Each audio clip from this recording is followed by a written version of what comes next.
launch for Arts Methods for the Self-Representation of Undergraduate Students, and the subtitle here is Sensory Transitions into University Cultures.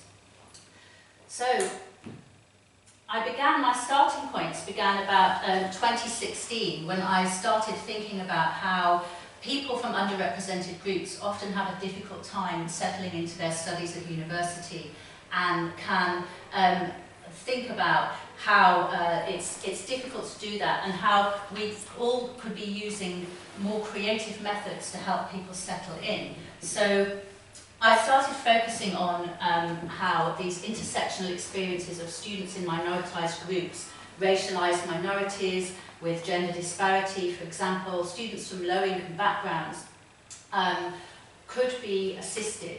So I started gathering data in the 4 nations of the UK, so that's England. Being in England, that's where it started off, but then fortunately I managed to make connections in Wales, in Scotland and in Northern Ireland as well. So my participants were in the social sciences and the humanities, and the reason I made connections in these subject areas was because in these areas there are great difficulties, for example, in picking up the language, in the different discourses, the ways and aesthetics even of use in universities. So also because in addition to going into arts methods within fine art courses and arts degree programs, this would be seen as something that's normally done, and it wouldn't be seen as a particularly challenging thing to do within these settings. So these university courses in sociology, in anthropology, in geography, psychology, English lit, people feel as though they're groundbreaking when they're bringing in arts methods, rather than this is something we should actually do.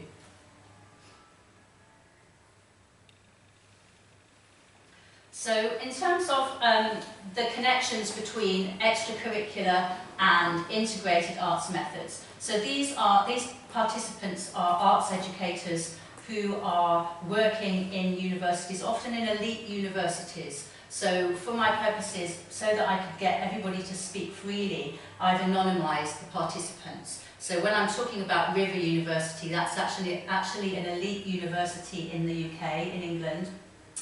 And there are many kind of different value judgments around the arts in this university and in other elite universities.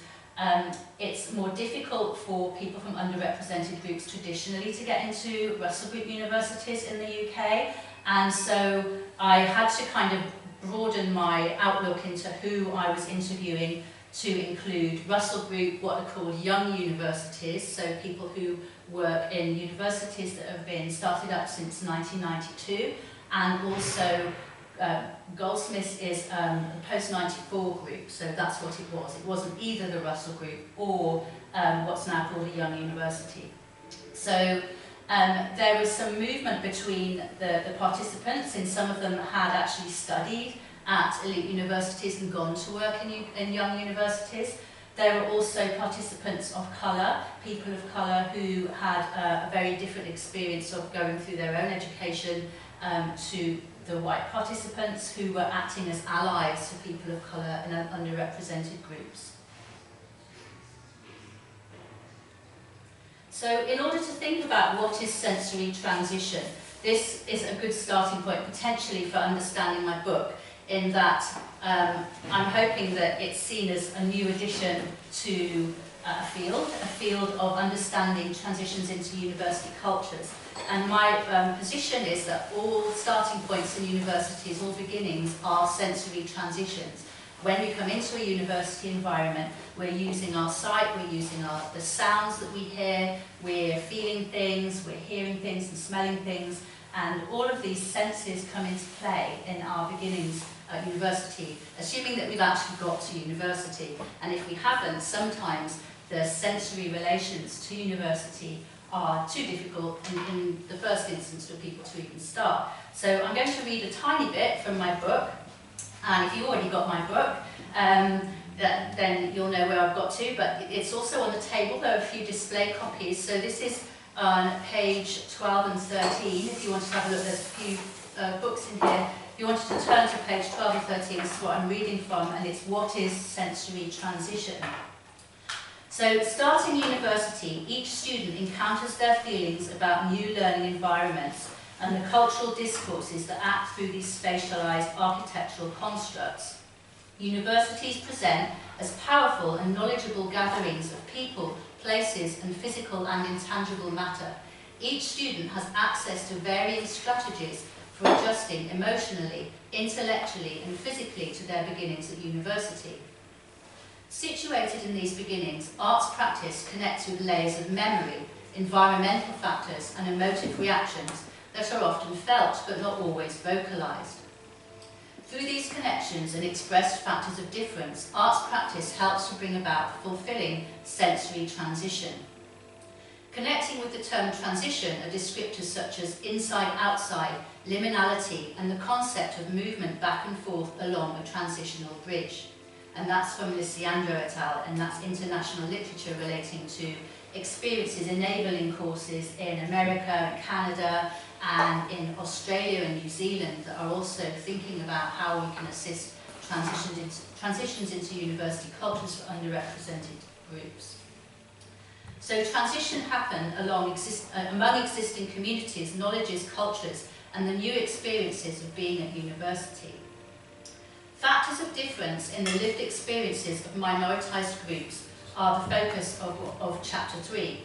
And my identification of sensory transition as an analytic for investigating how we can enable more holistic transitions intends to form empathy for and action on the different needs of all in the student body in university cultures.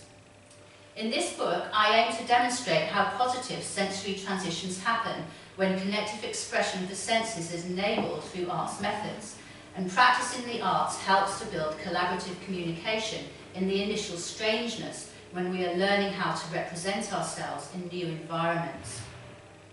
And there I'm drawing upon Diane Ray, Dawn Manet, Stuart Hall in relation to the introduction of strangeness and how we address this through arts practice. So a richness of cultural connection can be facilitated through arts methods, and this can assist students to integrate, finding meeting points in the transitional experiences of starting undergraduate study programs, as I will discuss in Chapter 3. So degree programs in the humanities and social sciences and educational studies where I'm based is within the social sciences that include arts methods often seek to build reflexive self-awareness and an appreciation of social communities and histories. Arts methods are applied in qualitative research methodologies in subject areas such as sociology, psychology, human geography, English, art history, archaeology, anthropology, and educational studies, and that's just to name a few among the participants who I actually got to talk to. So arts practice can also be offered as an extracurricular activity to assist bonding with a new learning environment and to bring about sensory transitions for belonging. My research on strategies for enabling positive self-representation in the learning environment analyses how the arts build transformative connections with peers, university spaces, structures, and learning opportunities. In this book, I will discuss how reflexive activities for self-expression assist in locating the self as a learning practitioner-researcher, and I will also explore how arts practice enables creative and safe self-expression of pre-conscious feelings and forces that can be suppressed when beginning a new course of study. For sociable and collaborative interaction, arts activities can be seen as initial icebreakers that assist with bonding and connection, and practices that activate vision, sound, movement in space, that's also called proprioception, and that's from Jane Proffitt, who visited us a couple of years ago. Haptic connection through touch and the olfactory qualities of memory offer indications of how these sensory stimuli take part in the compositions of self that we begin to see as self-representation. So that's just a little introductory passage to analysing and explaining, defining what sensory transition actually is and why it's important to think about it. So, thinking about theorising sensory transitions, this book intently centralises the theory of marginalised groups for a long time, the theory of marginalised groups has been outside of the centre of university discourses, and often white students will refer particularly to white theorists and feel that you can't talk about the theory of marginalised groups. But however, if we're actually thinking about the experiences of students in marginalised groups, this theory is actually really relevant in particular. So Kimberly Crenshaw was the originator of intersectionality theory, and she wrote Mapping the Margins in 1991, and started to talk about how there's this intersecting experience between race and gender in particular. That's what Crenshaw was looking at, and the ideas of class also intersecting along those cultural constructions was added also. So what Kimberly Crenshaw observed, and she was based in law, so we're actually currently in a room, I am in a room in Deptford Town Hall that's created as a law court, believe it or not. It's created as a law court for students of law to kind of have a mock court, so this is a really appropriate reference to law. And Kimberly Crenshaw was viewing particularly how black women would be silenced from different angles. So they would be silenced amongst white feminists, for example, who were leading feminist organisations and activism at the time, and they might also be silenced in the kind of protests and activism of anti-racist protests that were led by black men. So this was where intersectionality began as a real force for reckoning with oppression, and looking at how these overlapping constructions can act upon people. So later on, Patricia Hill Collins started to think about creative social action and how actually the process that people were putting in place, that black feminists were putting in place, were creative actions. There were marches, there were songs, there were artworks created, there were banners, that were all kinds of alternative ways of representing themselves and meaning making in the world. So that's centralising the experiences of black women within the theory, and also therefore looking at how the gaps for black female students are particularly accentuated through intersectional differences. However, in the universities we're thinking about the experiences of all students, and black men also experience class differences and difficulties amongst the kind of canon of what's expected and racist presentations of self. So Stuart Hall is really brilliant in terms of talking about transition zones into higher education. We have a professor, Stuart Hall building in Goldsmiths, and Stuart Hall came from a quite privileged background in Jamaica, and he got a scholarship to come over to Oxford University, and he was very, very observant of his own privilege within that, and he looked at how Oxford University was like a microcosm of the English-British class system at the time. So the ways that Stuart Hall talks about settling into university in Familiar Stranger, Life Between Two Islands, are often creative processes, so that he would be sociable with artists, with writers, with musicians, and this helped him settle into British culture. And he acknowledges this in Familiar Stranger, again going to that idea of familiarity and strangeness and culture shock when we first come into a university environment. So because within the current university situations that we're in, there's a real popularity for posthumanism and for new materialist ways of looking at things. So my theory also makes the experience of starting at university accessible and responds to those kinds of theories too, so that there is, we're going towards university as a kind of plurality, even a pluriversity, rather than a university with really integral connections to the natural world and the environment around that, the world, that begin to be seen as many worlds of human and non-human interactions. So that then again, connecting with other literature on transition zones, we will be enabling, by bringing in these arts methods, a kind of recognition of the multi-layered environments that we're creating in universities often through arts practices that themselves create layers and multiple dimensions of participation. So the book has a set of relatable analytics in its theory, which can hopefully be transferable into other contexts and other research situations.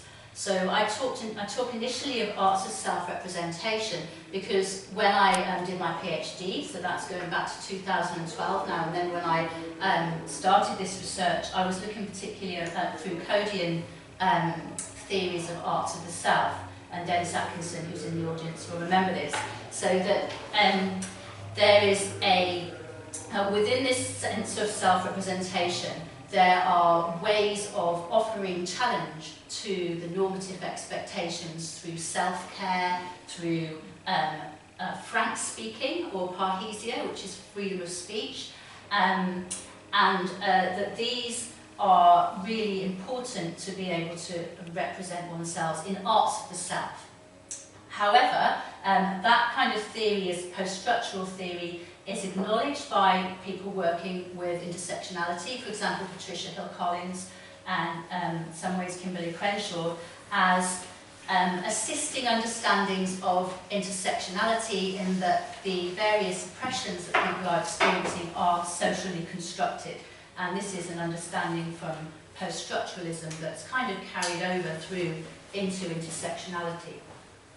So when looking at intersectionality theory, and I got some I had to defend this, including intersectionality in this book. When I first submitted my book proposal, the ideas of the intersectionality wars were brought up that Jennifer Nash discusses, and the intersectionality wars are focusing on this idea that well, whose property, whose intellectual property is this theory? Can anybody use it?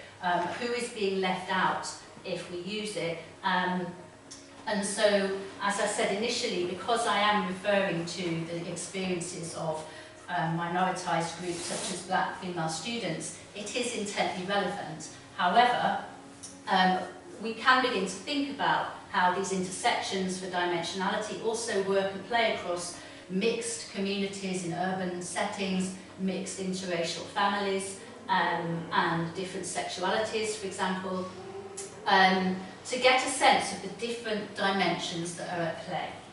So they're going into the next analytic. Decolonisation is being firmly put in place within UK universities. Particularly old universities are answerable to it because many of their structures and their wonderful architectural edifices are built on oppressions and materials that come from colonised countries and resources that are still kind of integrated and embedded in those environments. And so these elite universities in the UK are now starting to think more and more about divestment. That is kind of removal of the interests in colonised cultures and the value patterns associated with them. So there's a close association between decolonisation and also between class patterns, in that people who were colonising were more likely to have to be owning the resources and the means of production, to also bring in class hierarchies in the UK as well. So substantiation is something that I've kind of pretty much invented, but it relates, it's also a legal term if you're looking at intersectionality. It's, if you think of that term, a person of substance.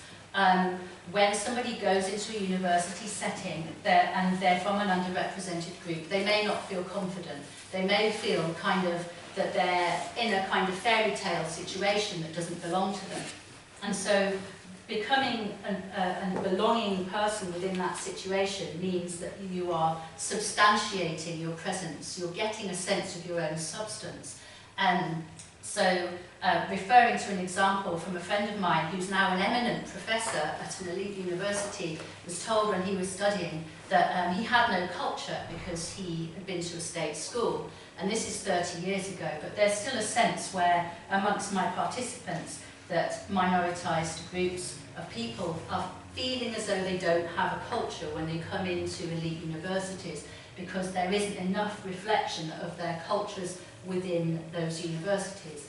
And hopefully partly what art methods can do is to bring in more of that representation of self and the sense that the cultural belongings are important to university cultures.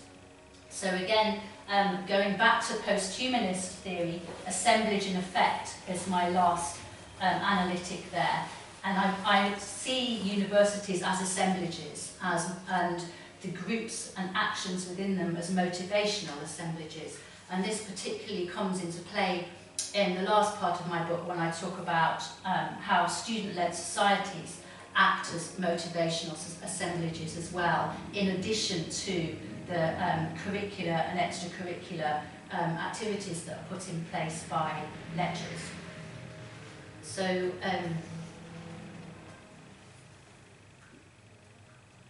it's got stuck. Okay, so, no, here we go, next one. So, factors of difference. This is me going into chapter 3 now. So anybody who's got the book in front of them on the table, there's a few books floating around in the room in here, or if you've got it online. This is from chapter 3, factors of difference. So within this, I'm looking at what makes people feel as though that their differences within universities are more difficult and are more challenging. And this is not just relating to the UK. So I'm connecting with non-traditional backgrounds that enabling the understanding need for change and continuity. So varying factors in combinations that affect the quality of experiences for communicating issues to good effect. So racialised minority students, first generation, low income, working class women, mature parents and carers, care leavers.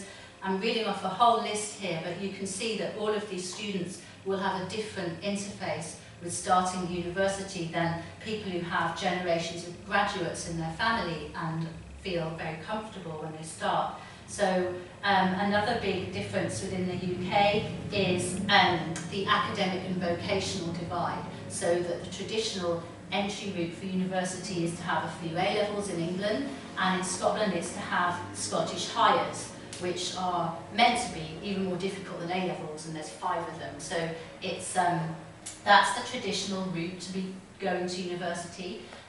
People who aren't on that traditional route are now doing things like access, like foundation, and like BTEC qualifications, which particularly in young universities, that is post-1992 universities, are much more acceptable still than in the older Russell Group universities, depending on which course you're in. But so here you can see a quote from one of my participants who's anonymised as Hugh, who went to Russell Group University himself and went to an elite university, and so did his daughter, but he teaches at a young university in Scotland, and he says that there's a real sharp class divide. So an awful lot of very working class students, the ones who've done badly in the standard grades, called National Fives, they end up in the colleges. So they end up doing vocational qualifications and apprenticeships. They don't even go to university. And so the hires are associated, even more particularly potentially in Scotland than in England, with going to university. So this is a tiny bit of history here. There are some historical references in my book for those of you who like history, looking at the backstory of how this was all created. And the academic vocational divide in England was instated in policy through the 1944 Educational Reform Act, which set up this idea that everybody had to, there was provision for everybody to go to school, and they raised the school leaving age, but they made it in particular ways. So people then became streamed into grammar school, secondary, modern and technical schools, so tripartite system. And this is still going on. There are still parents in London competing to get their children into grammar schools because of the perceived improvement of education. selective schools are, particularly through Conservative government, becoming more and more popular. So this happened in Scotland. Before Scotland, the Educational Reform Act came in 1945 there. So there's a similar kind of association patterns there. So this brings up a lot of gaps for arts methods. And there are lots of persistent gaps for underrepresented groups, gaps in persistence and achievement. We have them at Goldsmiths as well. And integrated arts methods were justified by my research participants as they assist study skills. So there was a kind of instrumental perspective around arts methods in many cases as being able to enable students from different backgrounds and with different abilities to perform well in assessment and to do well at university. And through that basis, the participants were able to argue for including arts methods in degree programmes. So there are also difficult, so I've got a couple of quotes on the board. So one is from Shannon at Hills, and she works, so Hills is a Russell Group university in the south of England. So she works with including elements for personal investigation. She includes scaffolding. These are techniques and technologies that we work with in education at all levels of education. So scaffolding happens in schools as well. And it's to help build confidence. So processes that help build confidence can happen through arts method, noticing the gaps that can be scaffolded. And however, over to the right here on my slide, I have a quote from Dan at River. So this is an elite university, and Secular College is an anonymised name for a wealthy college there. So Dan is saying, well, in this university, there's a lot of money spent on sports. Sports is seen as making people healthy, enabling them to participate in team and competitive kind of games, whereas the arts are sort of seen as hobbyist. And but it's becoming more and more associated, arts practice is being more and more associated with well-being.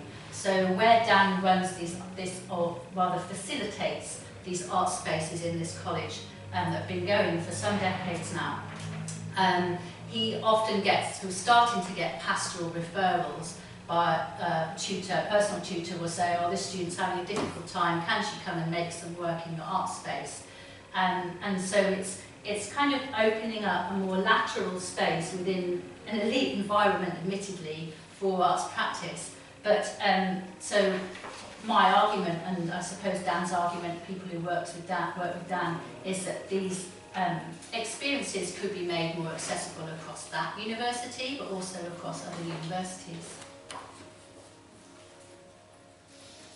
So there's an aspect of restorying with arts methods.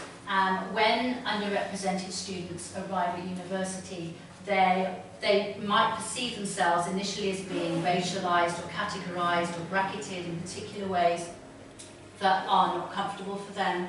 They might also be put into the position of having to respond to expectations that are based on those categorisations.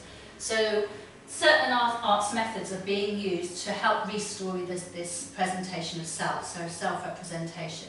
And Fiona, and that's at Sands University in Wales, so Sands again is an anonymised name, is saying that people find it hard to defamiliarise from their own lives. So if you just ask a question, you will get like an instant response. And people, working class students, don't have those kind of, often first generation students don't have those kind of distancing layers of cultural capital that enable them to project outwards from their own experience in the same way. And there's a perception of first generation students, which goes back a long way, and working class students as being working class ordinary, and working class not having culture, as I said initially with that example that I gave. So to kind of defamiliarise from the self, to restory it, to actually choose what of the self we want to represent within the university environment through arts practice is a technique that Fiona uses using collage with ways of drawing attention to the gaps in self-representation that emerge. So these gaps in self-representation, class is often masked and appears as a gap in many ways. There were some participants who were reluctant to talk about class and social stratification because it was seen as a presumptuous way of looking at students, and that it was very difficult to tell and categorise anybody through what class background they were in. And a lot of the time this is because people coming into university settings will immediately find that they're adjusting their accent, or they're adjusting their demeanour, or they're adjusting their ways of being, because that is the kind of conditioned sort of upper middle class whiteness pattern that they see around them.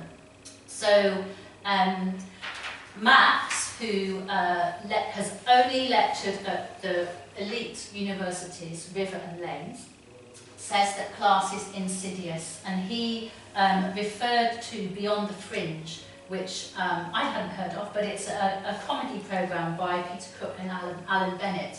Maggie's smiling. Maggie, you've heard of this one, yeah? Sadly so. Yeah. So Maggie in the audience in the room. So within this comedy situation, white men are enacting, so there's Dudley Moore and Peter Cook there, and Alan Bennett, I think it's the one on the left, but they're acting out being in different class categories and how they would be treated and what it was like and what their social networks were like. And this is actually not very far from the truth of what it's like to go to university cultures. And you can see they're all white men here, so I've got white men colleagues in the room, no offence meant, but there's this kind of situation where, particularly, I have white brothers, etc. I have a white brother who went to Oxford University and told me that he felt that he was being vetted by the social groups there to see if he was enough people like us to be in their meal gatherings. And so these things are still happening. So there are preconditioned networks. So, you know, you would have heard of the Bullingdon Club, it's notorious. There are lots of preconditioned networks within elite universities that probably started off as a really good idea, because if you were going to go from one particular school, it would be great to get to university and there were other people there who'd been to your school and you could kind of settle in, and that would be really good. However, what would happen is that they would become exclusive over time, that you hadn't been to that school. Okay, well, you can't settle in this particular way. So my theory is that where arts practice is hidden as a subculture, particularly in elite universities and in older Russell Group universities, less so in Goldsmiths, but where arts practice is hidden as a subculture, that the hidden aspects could also be potentially related to exploring hidden aspects of class and the celebration of social class experiences. So what we have to look at within universities is creating a kind of win-win situation. So however we choose to settle students in to enable them to feel as though they belong at universities, universities are looking at, you know, does this enable students to stay the course? Does this enable them to succeed? Are achievement gaps being closed? And this is where I was linking back to how participants will justify the integration of arts methods as they are seen to help more people succeed within assessment and within self-representation. So, so Sally at Airway, which is a young university, says that she was able to see major changes in student study skills, and that was by including things like filmmaking and in animation creation. And so that we still need to acknowledge here that there is a complexity of coexisting worlds, and that even if it looks on the surface as though there's been a major change, that there also needs to be a sense of students being able to take these experiences with them into future graduate opportunities that are networked for their own fulfilment. So my findings are that both integrated and extracurricular arts methods build communication and build sensory connections that support studies. So this is, one could say that the people who have most access to extracurricular arts methods are people who are comfortable with that kind of provision already. They might have had paid art classes, they might have had paid music classes, etc., and just see it as something that they do on top of their studies. So it is more likely that we reach underrepresented students if arts methods are integrated. However, there are also strong arguments for extracurricular arts practice that isn't just trying to build another form of assessment and is about socialising, about developing art skills and techniques and practices that are additions to self-expression of dimensionalities. So the research participants work with assembled practices that really help students to form attachment to cultural spaces. So some practices will involve temporary takeovers of what might be seen as grand or challenging, intimidating architectural spaces. This building itself, the town hall, was taken over by Goldsmiths Anti-Racist Association, and students lived in here for 137 days so until they achieved some changes. So occupations are more or less permanent. In one elite college, women students got cardboard drawings of women and put them over the portraits of white men in the great big dining hall, and that was a temporary intervention. So there are certain interventions that arts practice enables which are making changes. So they are enabling visualization of attainable goals, so that there's those who are initially less confident are able to reach their intentions. So I'm still on meeting points in arts practice. Those of you who have a book in front of you, this is chapter 4. So meeting points is another analytic that I've arrived at. It doesn't sound very complicated, it's not a big word, but the idea that we're creating meeting points for people who might be scared to make connection, might be nervous, might be shy.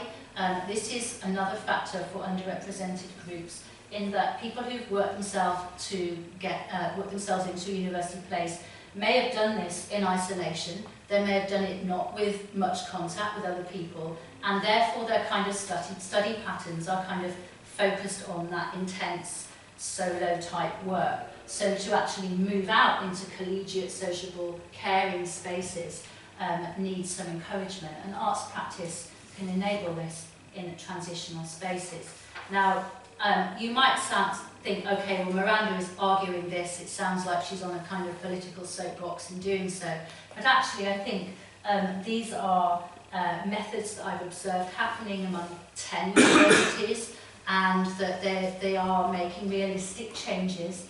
And however, the funding of arts practice within universities is still under pressure, and this is something that we have to keep recognising.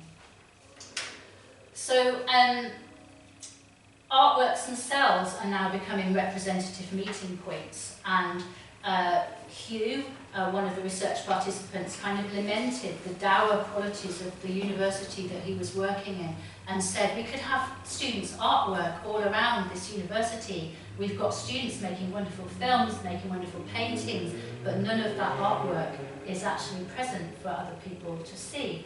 And it's the same for many universities, that where creative practice is happening, that this could be made more visible, and also that could be a homing practice in itself. Some high-profile elite universities potentially are able to bring in visiting exhibitions and artists in a different way. But gallery spaces could be opened up in hallways, in entry halls, and it's not just two-dimensional work that could be shown, considering the vast scale of many of our universities. So to increase equality and recognise the dynamic complexities that multiple representations offer. We are looking at multiple lenses and meeting points of arts practice, and aiming to invite in more professionals of colour, working class first generation artists as well. Where people are invited in, it's often as visiting lecturers and associate lecturers. There aren't really many permanent places for people of colour to be working with arts methods within Russell Group universities or within young universities. There were only 4 people amongst my 16 participants of colour identifying as that. So this is a point of action really for thinking about how we're not just bringing in visiting artists, we are looking at integrating people of colour as representative experience builders within universities more long-term basis. So these are some of the actual methods that are in practice, and they're just some of them, but you can see that within them there are intersectional potentials, and we also, so in my teaching we have had a creativity module where we brought together a number of arts genres in visual arts, in movement and sound, in performance, and that these genres overlap in ways that are connective. And this also can connect with intersectional experiences. So all of these methods are in practice, that you can see on my slide, are in practice by the participants that I interviewed. And it's a really burgeoning field. So it's not just the kind of traditional things that we think of as arts, but walking methodologies, inclusion play. One of the participants, Dia, who works in Scotland, would get a lot of different suites of different colours and ask the students to move them around and look at inclusion play.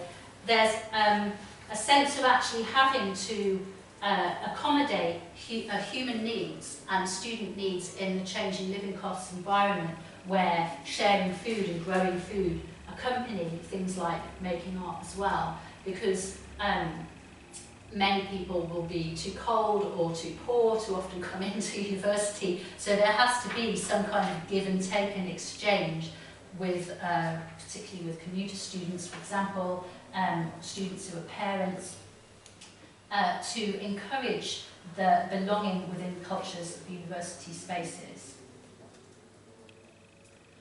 So going to peer groups, inclusion and belonging, and this is my chapter 5, belonging has become more and more of a buzzword since I started writing this book. And so I'm pleased that it's actually included, that there is a chapter that references belonging in universities. And this chapter goes particularly into what happens within peer groups as the participants describe this.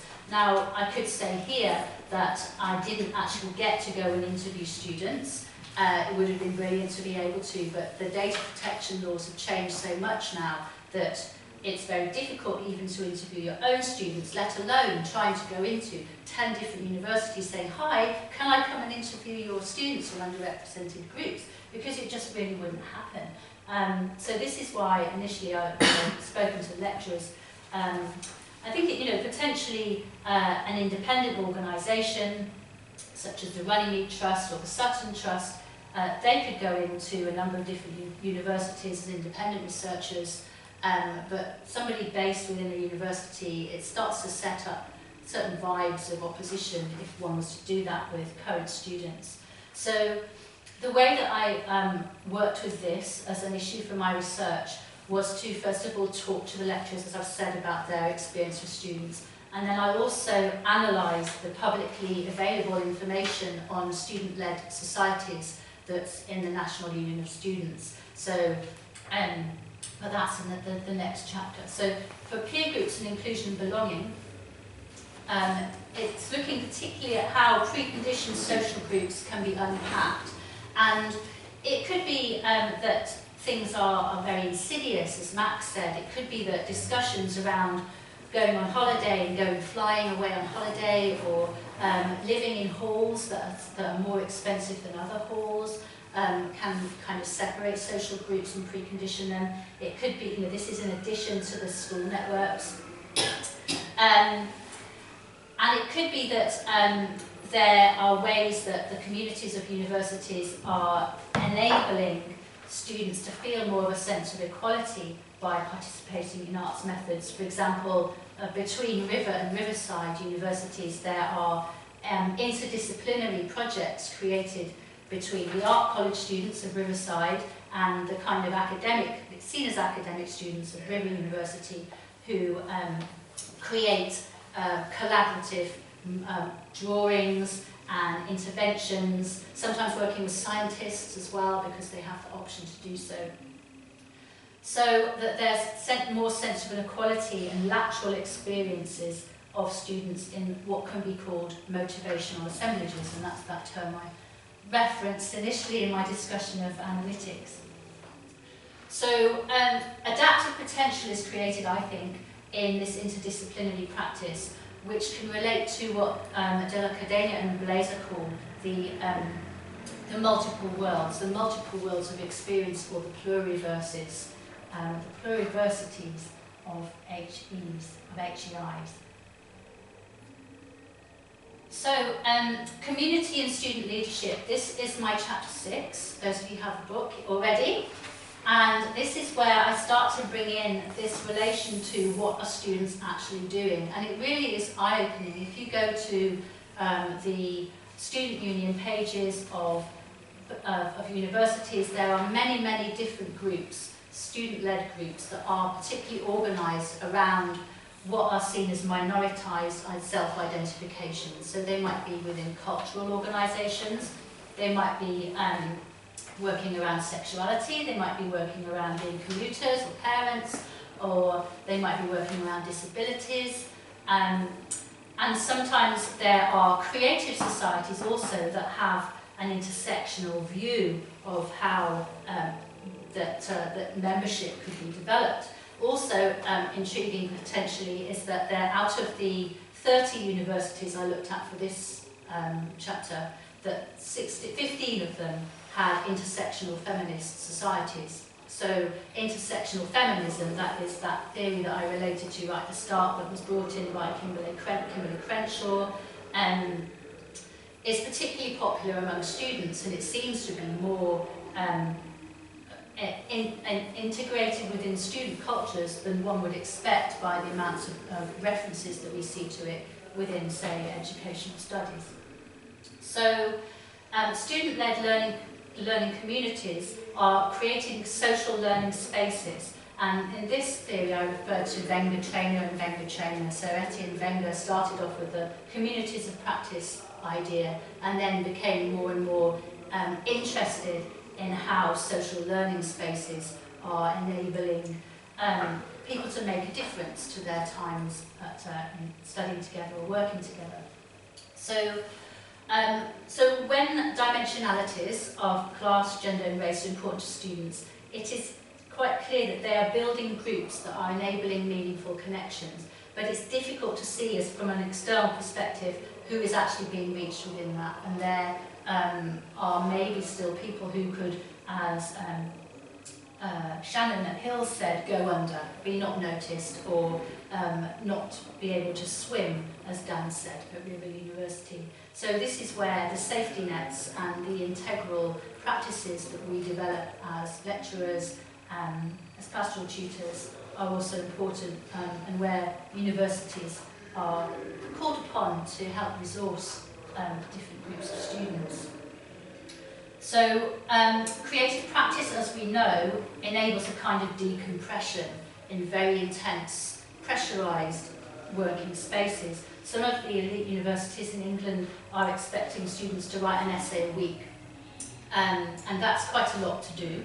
But that's the tradition, and it's seen as, well, if you can do this, you can go into fields like journalism or television or other, in addition to academia, of course, but all of these fields that require kind of swift acting deadlines, so it's helping them, it's getting into that space.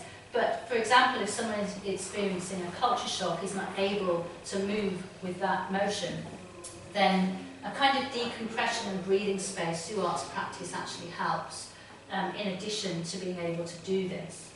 Kind of writing, free writing, as Francis Gilbert says.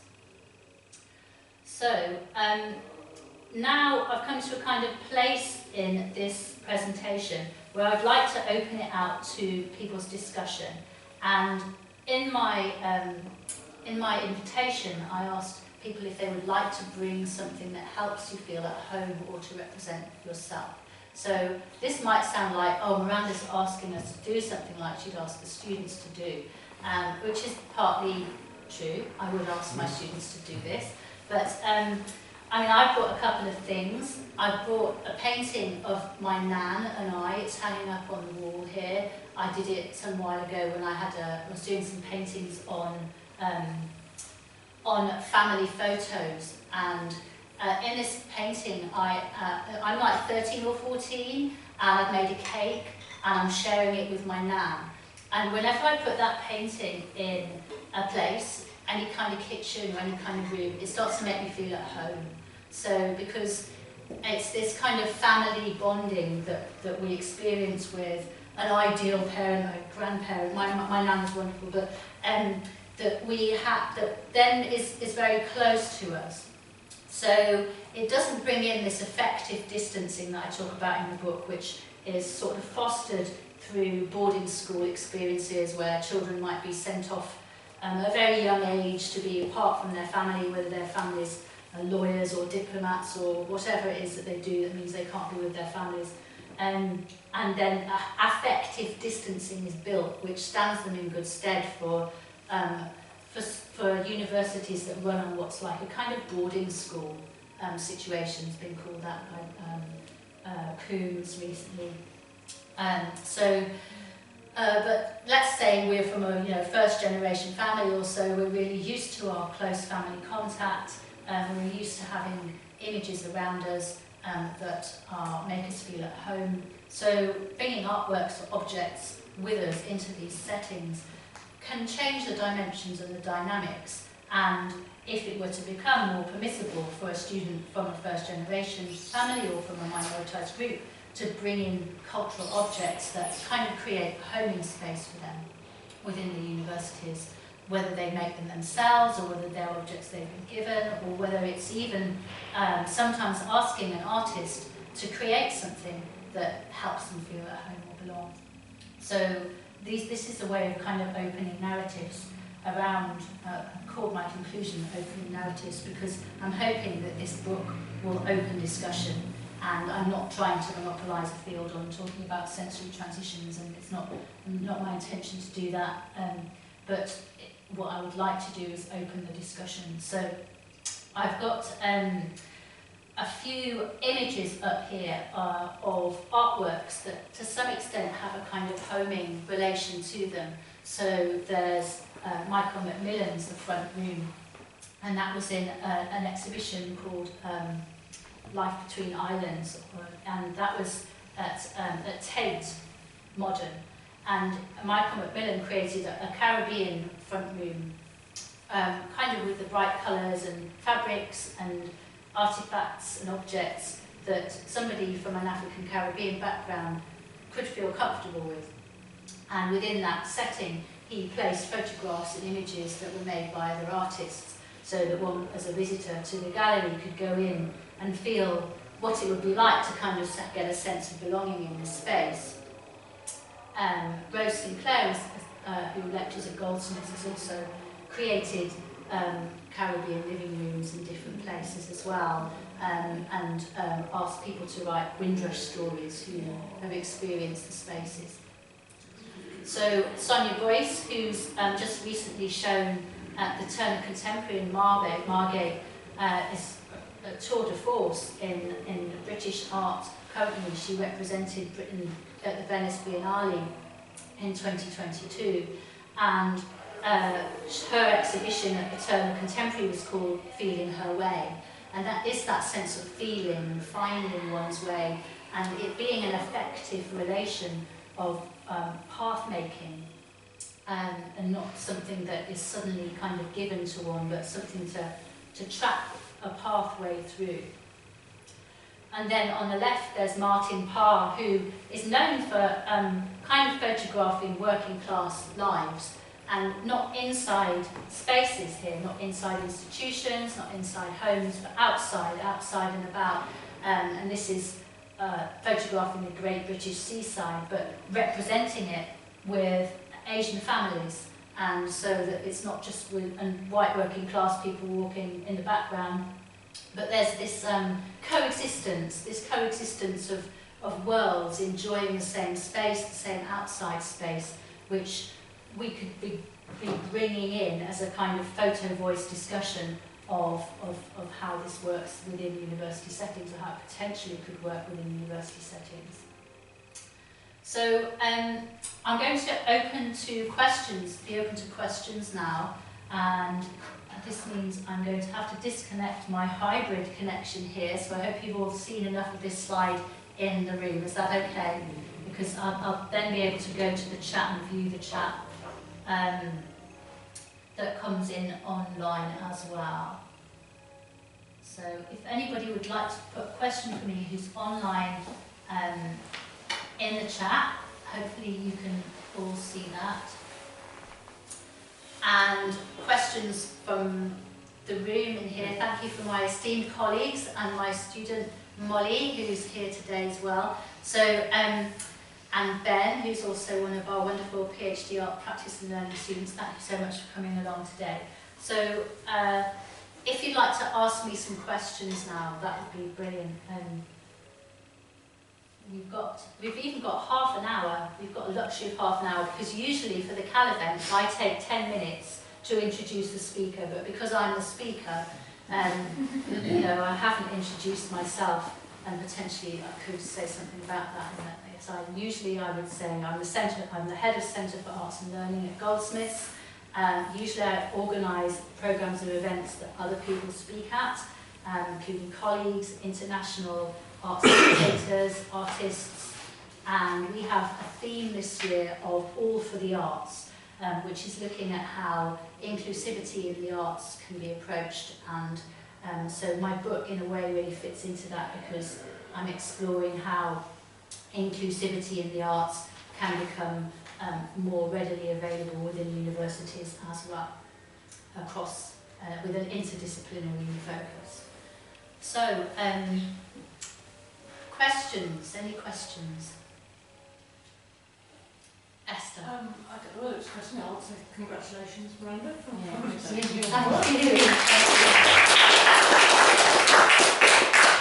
And it's really nice because, I don't know, I'm sitting here, it's kind of interesting, because we're in this place where sometimes you can think of higher education as sort of obsessed to an extraordinary level with certain types of knowledge that are based around written language, and that ignores and kind of devalues more tactile, sensory languages. So it's really nice to see you drawing attention to those things, in particular I think in chapter 4, where you even talked about the work that we've been doing in the Year 1 module, where some students have, from my experience, the kind of way that arts practice opens up subjectivities with students creates really valuable connections that I don't feel would happen in other seminar settings. We've certainly seen some quite extraordinary interactions take place in those modules. So it's great to have some text that supports that kind of marginal working that's happening. Thank you. That's really good to hear, and really that is the intention of it, to kind of bring to notice the work of people who are using arts methods in so many interesting and diverse ways. But I mean, obviously for the benefit of all students. But then my book looks in particular at how the complexities of experience of underrepresented groups are being addressed through arts methods.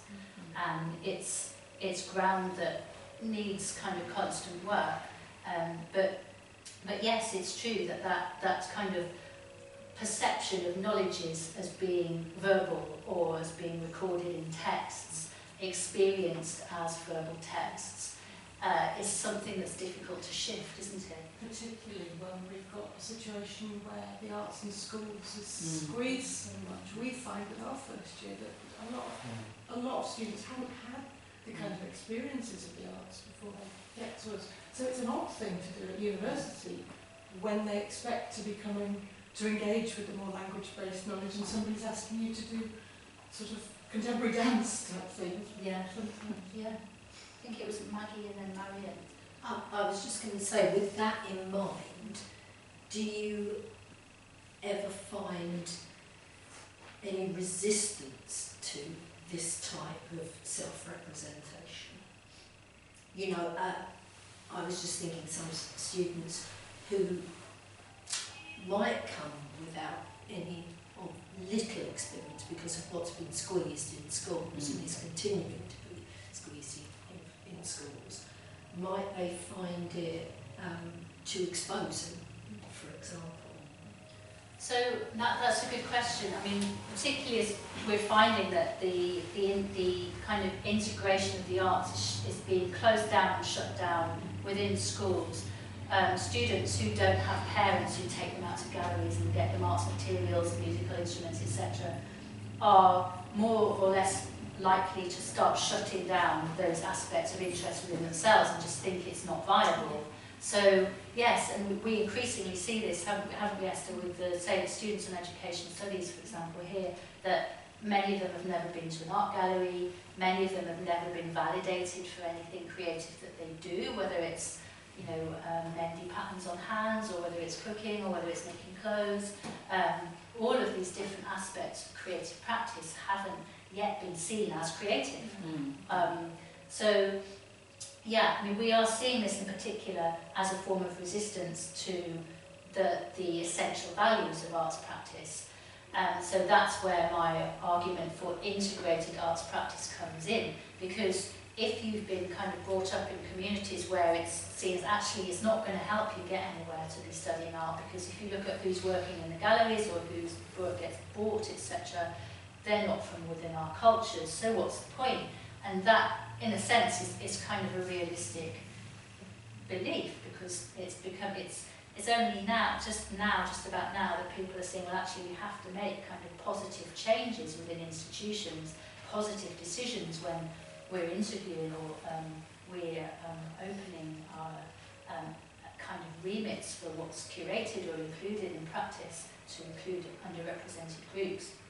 So yes, there is that sense that it's difficult, and it's a difficult pathway to choose, and that's why kind of building it in as an integrated practice is useful. I won't labour that point too much, but then when you were saying, Maggie, about whether it could be exposing, so this is where this kind of understanding of where people are at, and participants would say, always start with what somebody knows, always start with where they are, and rather than kind of pitching at a place they should be when they are starting to work with artistic practice, is to start where they are, where they feel that they belong, and that's where bringing in lived experience is really important, but also, say, practices such as Fiona, who's an anonymised participant, who's actually a very well-known arts methods published person, uses collage and looks at where the gaps come in, and those gaps are sometimes left because they might be too scary or exposing, and that's kind of understood that it does happen, that there are gaps that then maybe at a later point somebody could go back to and discuss. Yeah, thank you so much, Miranda. It's just we've got loads and loads of thoughts swirling around now. I think you're absolutely right about the dependence, and we can only see an essay as the way of judging if anyone's learned anything. And I just, we've talked about that, haven't we? And I don't know, Faris, maybe we could work out a new subject assignment. But one of the things we do, we're not artists, so I don't know if we're doing it right, but one of the things we do is, using the tactile, we ask them to bring in, our students to bring in something that makes them feel comfortable or at home. and then we want them to talk about it, but we link it to the GCSE oral exam. But it's about trying to find ways of getting kids to talk about something that's worth talking about, and it was I think that was inspired by Vicky and Jim's filmmaking and their theme of belonging. And most of our students are from working class backgrounds, either from France or Spain and so on. What course you do? Did you say what course you do? Oh yeah, languages, PGCE. Language, I think everyone knows it, but anyway. Language PGCE, so most of our students are working class, and also all of them are women, and some of them are black and people of colour. So it's really interesting, and we also do that so that they can share, if you like, their cultures, because they're run by British ones. So we've got people from French-speaking Africa, from Latin America, and so on. So that's all really, really interesting. Sorry, I'm wittering on a bit, but I'm just thinking it's made me think we really must address this dependence on, writing essays as, some. I've never realised the connection between languages and art before quite so much as I And do one more now. thing. Need a microphone in here, really, but There's another thing, the content and language integrated learning, and we had a student some years ago who was teaching art. She was also an artist, but she came on the PhD languages course, teaching art through Spanish. I mean, there's so much that could be done, but it's just, I don't know if you find it, but just trying to do anything that's off the, do now and keep your mouth shut sort of approach is really difficult in schools. But there are some schools where you could do that, and it does your heart good to see it, I think, the content and language integrated learning has great potential, but it's very difficult to persuade people to do it because it's not the GCSE, It reminds me of Chrysophilia, not the social Chrysophilia, I'm talking starting about artists. talking also, about artists, Chrysophilia talking about artists. Like we have a session where we talk about Chrysophilia. Oh, okay. Well, they look at some of his paintings and And they like the share opinions and stuff, and they're not we do that in languages actually. Yeah, because like us, you're both trying to get the people into the room, recognise who's there, and also to look for ways to communicate with each other that are outside formal language structures. Exactly. Using Pedagogically, probably quite similar. Using language as a vehicle for discussing art or doing some drama or doing some role play out of a film or something like that. I've got some questions from people online as well. So Kevin's saying, hi Miranda, thank you for a great talk. Thank you, Kevin. Kevin is one of my wonderful colleagues who has worked with me on the Introduction to Creativity and Learning, and also on my current research project, Ecologies in Practice project. So Kevin's sort of saying, doesn't have any specific question, wonders if there are, so there's Kevin on camera there, wonders if there are any findings in this area that were particularly interesting and surprising to me. So, yeah, I mean, I found it fascinating talking to people working at different universities. I mean, it felt like a great privilege to be let into their worlds, let into their teaching worlds, and the ways that they experience the different conditions at universities. And also, I only anonymised the names and the places, but people were very frank speaking. They were willing to kind of talk about difficulties, and that was surprising to me because I thought that it would be a kind of ironing out process where it was, oh yes, it's all wonderful and this is what the university is doing and this is great, but it wasn't all like that.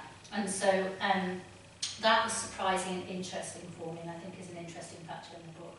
Also, what was surprising and saddening somehow is that there are still these particular complex experiences that students are having, people of colour, people with disabilities, parents, communities, etc., that where the person themselves becomes seen as a problem or a difficulty in some cases, and actually it's the social models of construction, the way that we work within universities that need adjustment.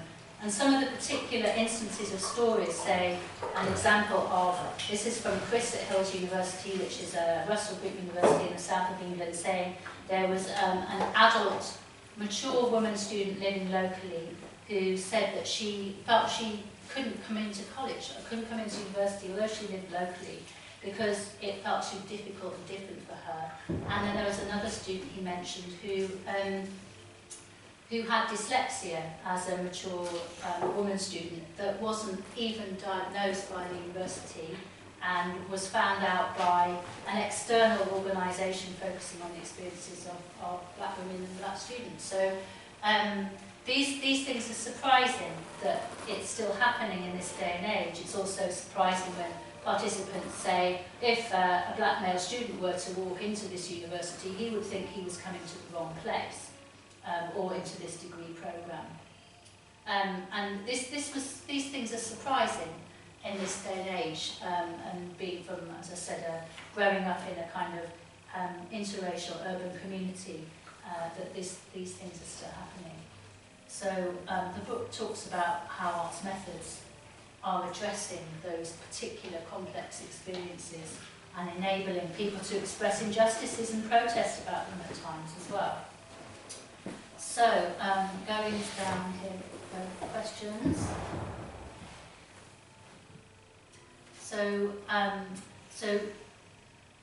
the link available for this recording, I will put this recording up on the Centre for Arts and Learning web page. It will be on YouTube and it will be on the Centre for Arts and Learning web page. So if you would like to watch it again, you can watch it there.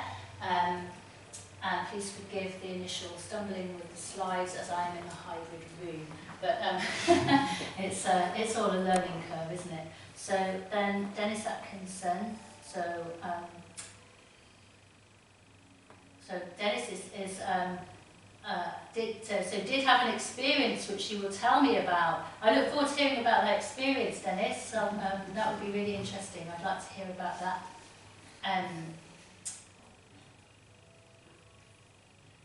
So Kimberly Foster, who is really interested and has currently got an opportunity to develop arts practice in a elite university, is interested in a recognition for a need for other methods and approaches as a space for other knowledges, not really a question. Kimberly, did you want to say anything about that?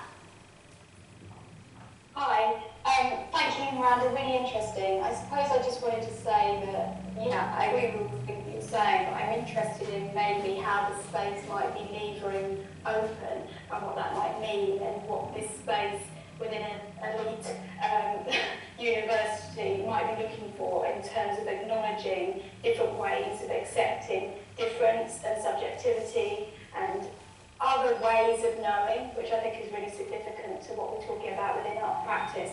So I just wanted to say, I wonder what that will mean, and we don't know, we can only speculate. I just really liked the way that you were talking about it and could see that aligned